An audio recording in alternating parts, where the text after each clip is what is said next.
विद्यार्थी मित्रों, गया लेक्चर में આપણે સ્વાધ્યાય 5.6 ના કેટલાક એક્ઝામ્પલ જોઈ ગયા। હવેથી આગળ વધીએ તો example number 9, x = a sec theta, y = b tan theta।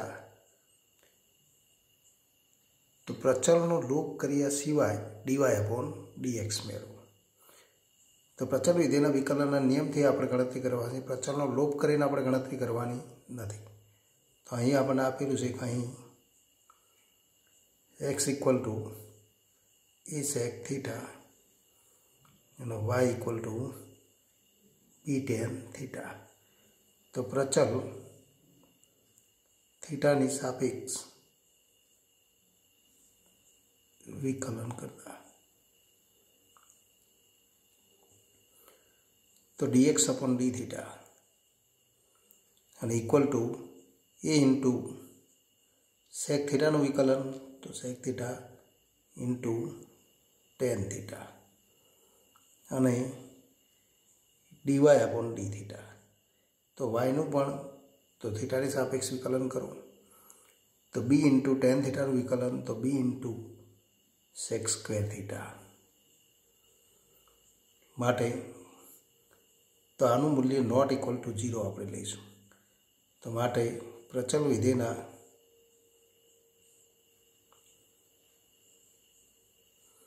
विकलन नियमથી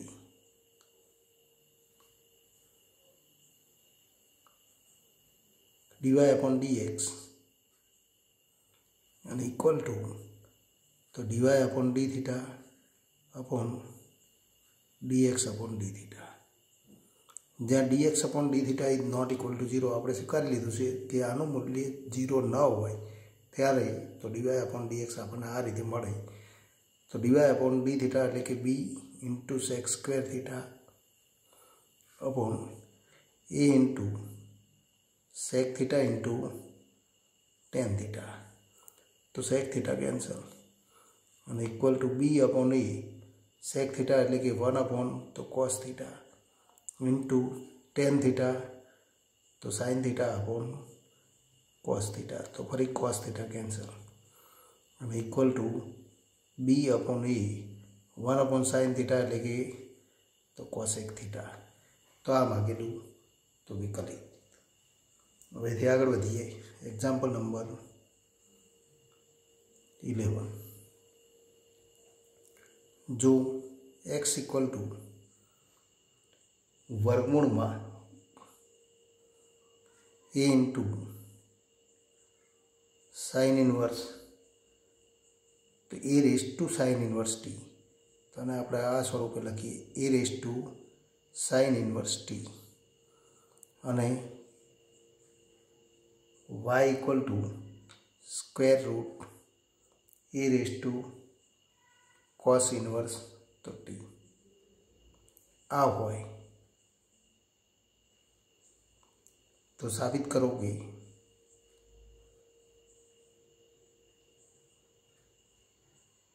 dy/dx इक्वल टू तो dy/dx equal to minus y/x। Answer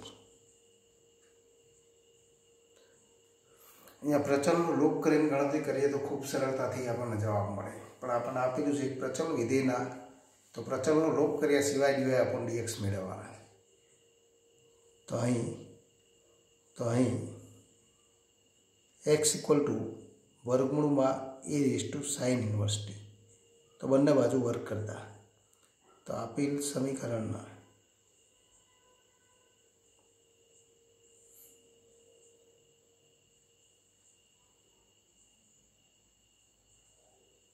બંને બાજુએ વર્ગ કરતા तो આપેલ સમીકરણની બંને બાજુએ વર્ગ કરતા x² equal to a raise to sine inverse t અને y² equal to a raise to cos inverse t। હવે પ્રચલ t ની સાપેક્ષ વિકલન કરતા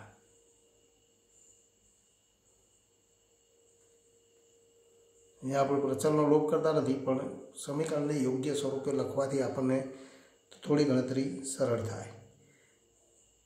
તો x અહીંયા પ્રચલ t ની સાપેક્ષ વિકલન કરીએ તો x સ્ક્વેરનું x ની સાપેક્ષ વિકલન 2x ઇન્ટુ xનું t ની સાપેક્ષ વિકલન dx/dt અને equal to a raise to sine inverse t।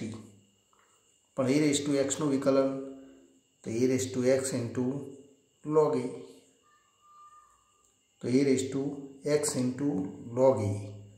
तो આપણે તો એ સ્વરૂપ જોઈ ગયા, એટલે કે અહીંયા બંને બાજુ log લઈને ગણતરી કરીએ તો વધુ ગણતરી સરળ થાય। પણ a રેઝ ટુ x નું વિકલન આપણે જાણીએ છીએ a raise to x into તો a raise to sine inverse t into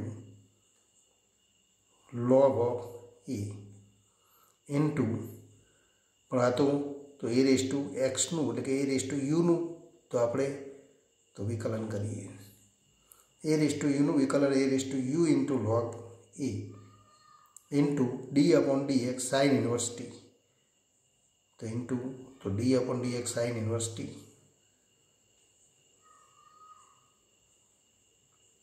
પણ સાઇન ઇન્વર્સ t નું વિકલન તો ઇક્વલ ટુ તો માટે તો dx/dt અને ઇક્વલ ટુ આપણે લખી શકીએ ઇક્વલ ટુ તો 1/2x, તો equal to 1/2x into a raise to तो साइन इनवर्स टी, पण a raise to sine inverse t equal to x square. तो આપણે એ સ્વરૂપે પણ લખી શકીએ અને આ સ્વરૂપ લખવું હોય તો કોઈ વાંધો નથી। A raise to sine inverse t તો x square into log of e into sine inverse ટીનું વિકલન 1/સ્ક્વેર રૂટ तो 1 माइनस टी स्क्वेर। तो एक किंमत अपन आ मळे तो माटे dx/dt इक्वल टू तो x/2 तो x इंटू log e આપણે લખી શકીએ x into log of e upon x cancel, तो x into log a upon 2 into वर्गमूल में तो 2 इंटू वर्गमूल में 1 माइनस टी स्क्वेर तथा y ની સાપ તો ફરી તથા y square equal to a raise to cos inverse તો a raise to cos inverse t, તો y square equal to a raise to cos inverse t માટે તો પ્રચલ t ની સાપેક્ષ વિકલન કરતા तो एनो पण प्रचल t ની સાપેક્ષ વિકલન કરતા तो 2y फरी y નું તો t ની સાપેક્ષ વિકલન dy/dt અને equal to a raise to x નું વિકલન તો a રેઝ ટુ u નું વિકલન a raise to u into log of e, પણ u ની જગ્યાએ cos ઇન્વર્સ t છે તો ઇન્ટુ તો cos ઇન્વર્સ t નું તો વિકલન એટલે કે d/dt cos इनवर्स t माटे तो dy/dt અને ઇક્વલ ટુ તો y ને આપણે આ બાજુ લઈએ a raise to cos inverse t અને ઇક્વલ ટુ y સ્ક્વેર તો y square upon 2y into log a into cos inverse નું વિકલન -1/સ્ક્વેર રૂટ તો 1 માઇનસ ટી સ્ક્વેર, તો ફરી y કેન્સલ અને માટે तो dy/dt एना આપણે આ સ્વરૂપે દર્શાવી શકીએ -y into log a upon 2 into square root 1 minus T square માટે પ્રચલ વિધેયના વિકલનના નિયમથી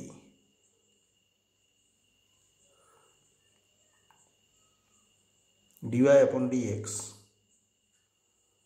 इक्वल टू तो dy/dt dx/dt तो बने की किंमत लखी दो ज्यां dx/dt तो नॉट इक्वल टू 0 आवे लेवानुं, तो dx/dt 0 न होय एवी किंमतों माटे तो आपणे विकलन मेळवी सकीए अने विकलन कयुं थाय तो आ बंनेनो गुणोत्तर પણ આનો ગુણોત્તર પડશે તો છેદનું પદ સમાન છે માટે અંશના પદનો ગુણોત્તર તો -y into log e upon x into તો log e log e cancel અને ઇક્વલ ટુ -y અપોન તો x તો જે આપણે સાબિત કરવાનું છે. હવે આપણે આગળ વધીએ તો દ્વિતીય કક્ષાનું વિકલિત એટલે કે તો જો y ઇક્વલ ટુ fx આપણે વિધેય આપેલું હોય, જો y ઇક્વલ ટુ fx આ હોય તો આપણે જાણીએ છીએ કે dy અપોન dx yનું xની સાપેક્ષ વિકલન equal to f dash x. તો અહીં f ડેશ x એ પણ xનું વિધેય થાય.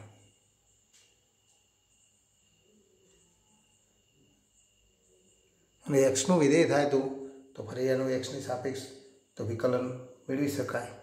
પણ જો f ડેશ x એ વિકલનીય હોય તો f ડેશ x વિકલનીય વિધેય હોય.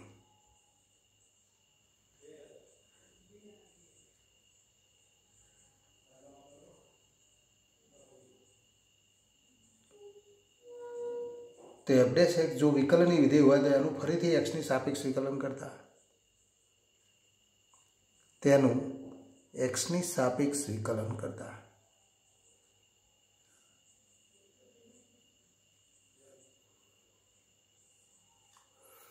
તો dy upon dx equal to f dash x એનું આપણે વિકલન કરીએ તો આપણે લખી શકીએ કે બંને બાજુ તો d અપોન dx xની સાપેક્ષ વિકલન કરીએ તો માટે d upon dx dy upon dx અને ઇક્વલ ટુ તો d upon dx f dash x.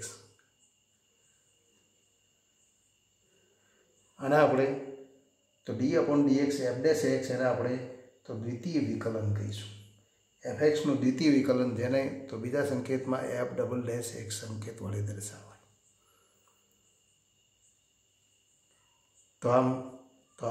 તથા આને પણ આ રીતે લખી શકાય માટે તો આને આપણે આવા સંકેતમાં લખીશું d² y upon dx² equal to f double dash x, જેને વિધેય fનું xની સાપેક્ષ દ્વિતીય કક્ષાનું વિકલિત કહેવાય.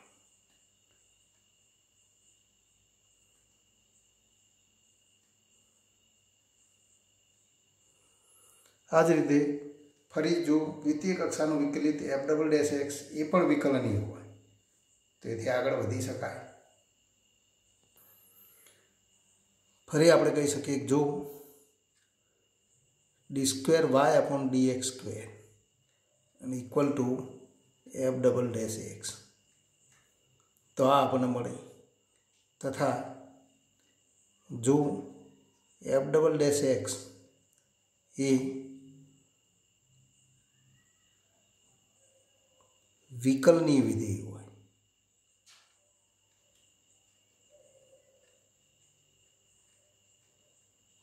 તો ફરી બંને બાજુ વિકલન કરતા તો બંને બાજુ xની સાપેક્ષ વિકલન કરતા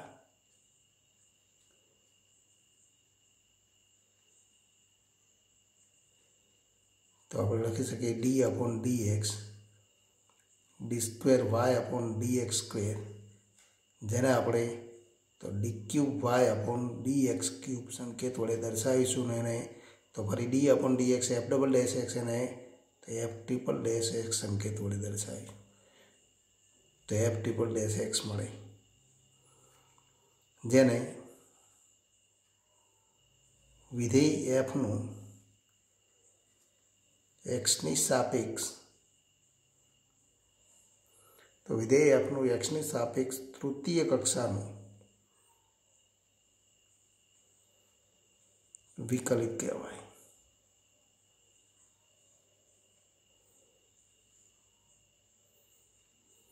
આમ આગળ વધતા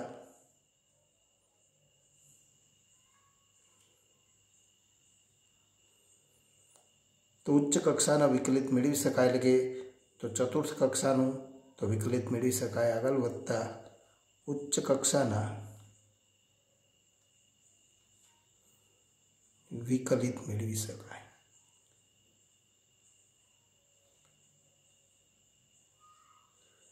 પણ અહીંયા આપણા અભ્યાસક્રમમાં તો વધુમાં વધુ તૃતીય કક્ષાના વિકલિત સુધીના તો આપણે તો વિકલિત મેળવવાના,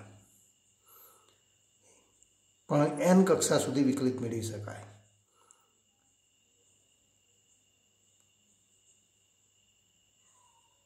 તે જ રીતે n કક્ષાનું તો n કક્ષાનું વિકલિત પણ મેળવી શકાય।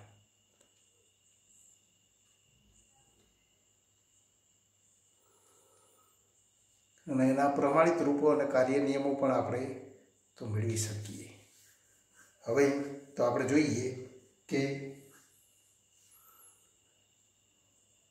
તો અહીં દ્વિતીય કક્ષાના વિકલિતને તો fx તો y ઇક્વલ ટુ fx તો y ઇક્વલ ટુ fx ના દ્વિતીય કક્ષાના વિકલિતને જુદા જુદા સંકેત વડે આપણે દર્શાવી શકીએ। અહીંયા આપણે જોઈ ગયા કે તો d square y upon dx square, એ જ રીતે તો એને d સ્ક્વેર fx વડે પણ દર્શાવાય, એને f ડબલ ડેશ x સંકેત વડે પણ દર્શાવાય, એને y2 સંકેત વડે પણ દર્શાવાય, y ડબલ ડેશ જેવા સંકેત વડે દર્શાવાય।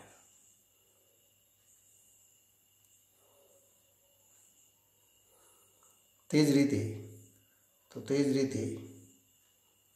y ઇક્વલ ટુ fxના તૃતીય કક્ષાના વિકલિતને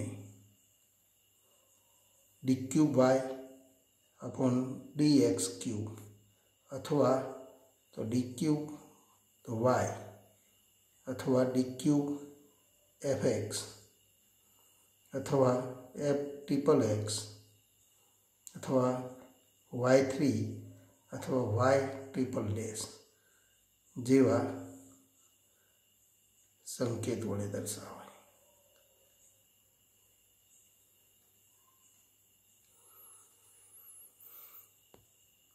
તો હવે આપણે ઉદાહરણના દાખલાઓ જોઈએ કે વિકલન માટે વિકલનનું વિકલન એટલે કે દ્વિતીય કક્ષાનું વિકલન કેવી રીતે મેળવી શકાય। તો એના તો ઉદાહરણના દાખલાઓ જોઈએ। ઉદાહરણ 38 કે જો y equal to x cube plus 10x હોય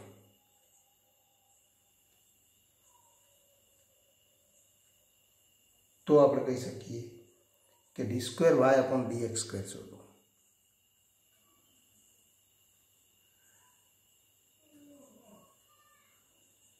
તો અહીં આપણે કહી શકીએ કે અહીં આન્સર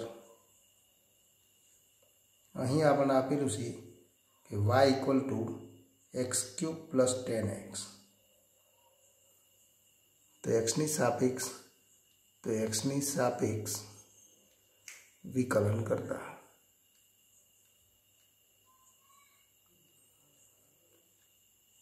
તો સમીકરણ સ્વરૂપ છે એટલે કે જેને આપણે ગુડ વિધેય કહી શકીએ। અને ગુડ વિધેય માટે તો ગુડ વિધેયના વિકલન નિયમથી આપણે તો વિકલન કરીએ yનું એક્સની સાપેક્ષ વિકલન તો dy અપોન dx અને ઇક્વલ ટુ એક્સ ક્યુબનું એક્સની સાપેક્ષ વિકલન 3x સ્ક્વેર પ્લસ 10xનું એક્સની સાપેક્ષ વિકલન તો sec સ્ક્વેર x। તો આપણને વિકલન મળે। ફરી એક્સની સાપેક્ષ વિકલન કરતા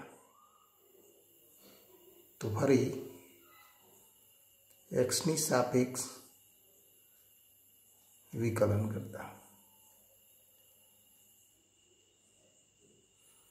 એટલે કે અહીંયા આપણે લખી શકીએ dy upon dx નું ફરી x ની સાપેક્ષ વિકલન કરીએ માટે તો d square y upon dx square મળે અને ઇક્વલ ટુ 3x સ્ક્વેર તો ફરી એનું વિકલન 6x plus sec square x નું વિકલન 2 ઇન્ટુ તો sec x નો વર્ગ તો तो एक्सનો વર્ગ અથવા યુનો વર્ગ, તો 2 ઇન્ટુ યુ એટલે કે 2 sec x, તો 2 sec x ઇન્ટુ પણ એનો ચલ તો sec x, તો sec x નું વિકલન આપણે કરવું પડે, તો 2 into sec x into sec x નું વિકલન sec x into tan x, એટલે કે માટે 2 sec square x into tan x, તો equal two 6x plus 2 sec square x into tan x. આના આપણે હજુ પણ સાદું રૂપ આપીને તો લખી શકીએ sec square x એટલે કે 1/cos square x અને sin/cos x, તો એ સ્વરૂપે પણ લખી શકાય અને આ સ્વરૂપે પણ જવાબ લખી શકાય. તો માટે y2 અથવા તો d2y/dx² ઇક્વલ ટુ તો આ થાય. તો એ માગેલું તો વિકલન, જેને આપણે માગેલું વિકલન કહીશું. હવે એથી આગળ વધીએ તો ઉદાહરણ 40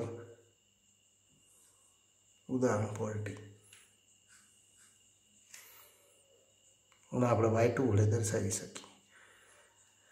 ઉદાહરણ નંબર 40 જોઈએ. જો y equal to 3 into e⁻²x, તો જો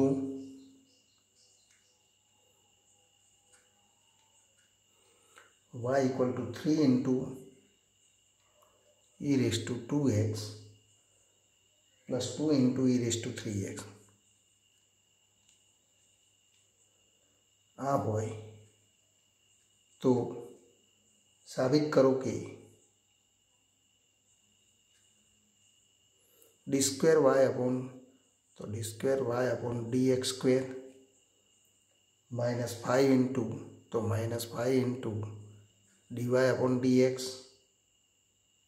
પ્લસ 6 ઇન્ટુ y, તો plus 6 into y equal to 0. Answer અહીંયા આપણને તો વિધેય માટે સૂત્ર આપણને આપેલું છે y equal to 3 times 2 into e⁻²x plus તો 3 into e⁻²x plus 2 into e⁻3x. આ પ્રમાણે આપણને વિધેય આપેલું અને એ વિધેય માટે તો અહીંયા આપણે તો y2 y1 અને y તો એના વચ્ચે સંબંધ દર્શાવતું સમીકરણ, જેને આપણે વિકલ સમીકરણ પણ કહી શકીએ, એટલે કે વિકલિતો વચ્ચે સંબંધ દર્શાવતું સમીકરણ. વિકલ સમીકરણ માટે વિકલ સમીકરણ કેવી રીતે મળે તો આપણે તો વિકલ સમીકરણના પ્રકરણમાં જોઈશું.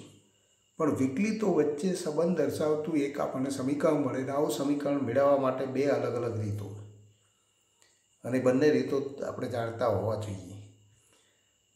એક રીત છે કે આપેલા વિધેય y ઇક્વલ ટુ fx તરીકે આપણને જે વિધેય આપેલું હોય એમાંથી y2 મેળવી દો, y1 મેળવી દો અને y તો આપણને આપેલું છે, તો એ ત્રણેય કિંમતો તો અહીંયા તો સમીકરણમાં લખતા ડાબી બાજુ અને જમણી બાજુ મળતું મૂલ્ય સમાન થવું જોઈએ. એટલે કે તો ડાબી બાજુએ બધી કિંમતો લખી દઈએ, સાદું રૂપ આપીએ, સરવાળો કરીએ તો ઇક્વલ ટુ 0 થવું જોઈએ.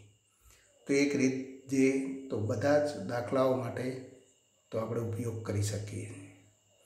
પણ ઘણી વખત એવી ગણતરી ખૂબ લાંબી થતી હોય ત્યારે ટૂંકી રીત કેવી રીતે મેળવી શકાય તે તો ઉદાહરણ દ્વારા જ આપણે જોઈશું કે કેટલાક દાખલાઓમાં તો આ તો સમીકરણ એટલે કે વિકલિતો વચ્ચે સંબંધ દર્શાવતું સમીકરણ કેવી રીતે મેળવી શકાય એ જુદા જુદા ઉદાહરણ દ્વારા આપણે તો જોઈશું. તો અહીં આપણને આપેલું છે અહીં તો અહીંયા આપણે પ્રથમ રીતનો ઉપયોગ કરીશું. y equal to 3 into e⁻²x plus 2 into e⁻3x. એક્સની સાપેક્ષ વિકલન કરતા તો એક્સની સાપેક્ષ વિકલન કરીએ તો dy/dx અને ઇક્વલ ટુ તો 3 ઇન્ટુ e⁻²xનું વિકલન.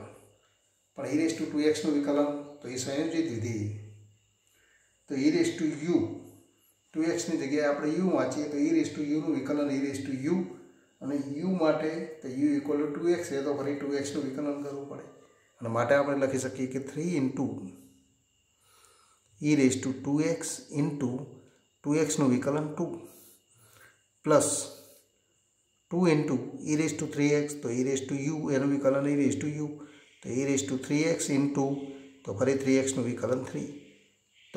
તો આપણને વિકલન મળે. આ વિકલન મળે તો तो आने આપણે y1 કહી શકીએ તો dy/dx મેળવી દીધું। ફરી x ની સાપેક્ષ વિકલન કરો તો x ની સાપેક્ષ વિકલન કરતા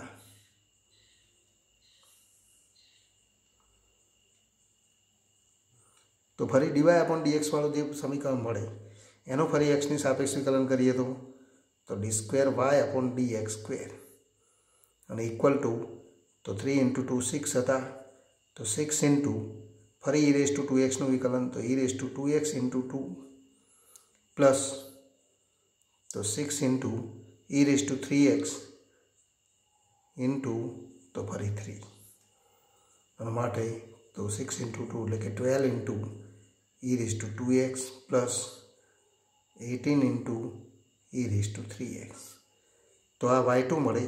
આના આપણે तो आनु तो dy/dx આપણે જે મળેલા હતા એના આપણે તો યોગ્ય સ્વરૂપે લખીએ તો 6 સામાન્ય લઈ લઈએ તો e⁻²x પ્લસ e⁻3x તો આના આપણે નંબર 1 કહીશું અને આને આપણે પરિણામનો નંબર 2 કહીએ। y તો આપણને આપેલા જ છે તો માટે તો d2y/dx²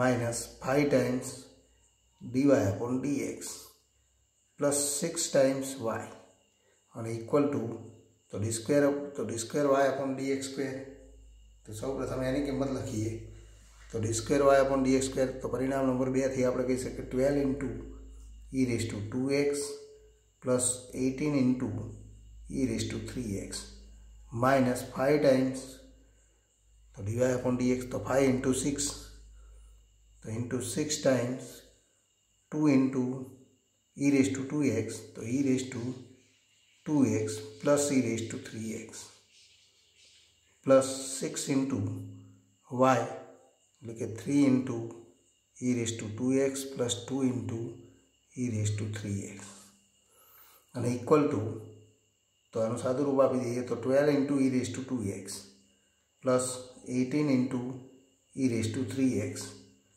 6 इंटू 5 એટલે કે 30 तो minus 30 into e⁻²x minus 30 into e⁻3x plus 18 into e⁻2x plus तो 12 इंटू e⁻3x और इक्वल टू तो 12 इंटू e⁻2x प्लस 18 12 प्लस 18 એટલે કે 30 e⁻2x 18 e⁻3x प्लस 12 तो ये 30 into e⁻3x minus 30 into e⁻2x minus 30 into e⁻3x तो आ बने पद तो कैंसल और आ बने पद कैंसल तो इक्वल टू 0 एनो अर्थ के तो d2y/dx² माइनस 5d तो 5 times dy/dx plus 6y equal to तो 0 આપણે સાબિત કરી શકીએ।